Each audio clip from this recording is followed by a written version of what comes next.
So in this video, we're going to look at multiplying two fractions together. First of all, we're going to look at multiplying two unit fractions together where the numerator is equal to 1.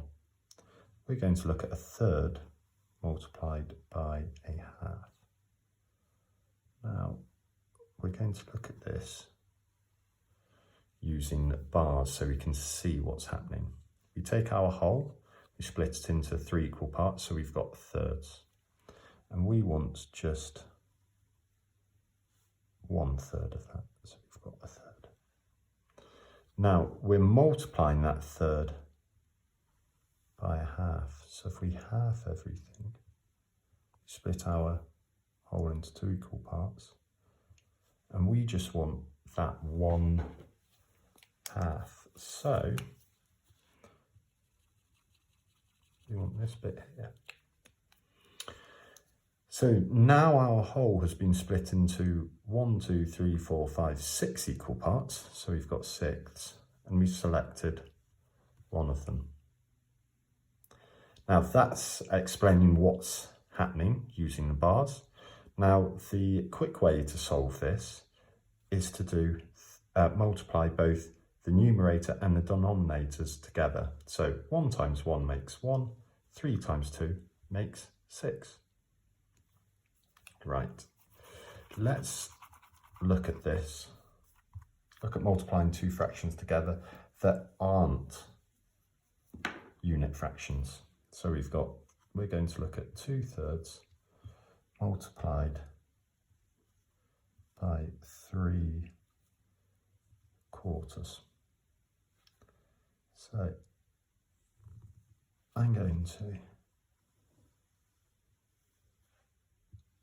we're going to first of all look at this using a grid or a bar.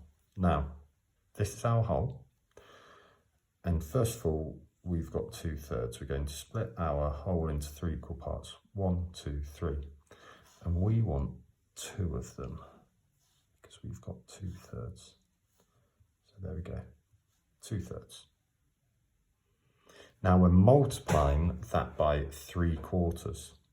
So we want to split this into quarters.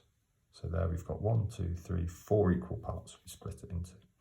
And we want 3 of those 4 parts. So there's our 3/4. Now, that shows, if we follow our arrows, that we have selected these segments here. So we split our whole into 1, 2, 3, 4, 5, 6, 7, 8, 9, 10, 11, 12 equal parts. And we selected 6 of them. So our answer is 6/12, which is equivalent to 1/2 if we divide our numerator and denominator by 6. Now, the numerator can be found by just multiplying our 2 numerators here together, and the denominator can be found by just multiplying the 2 denominators together.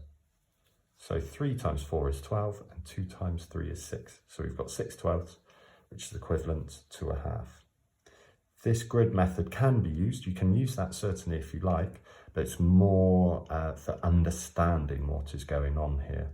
We are multiplying two fractions together, and this helps us visualize that and realize why our number that we end up with is smaller.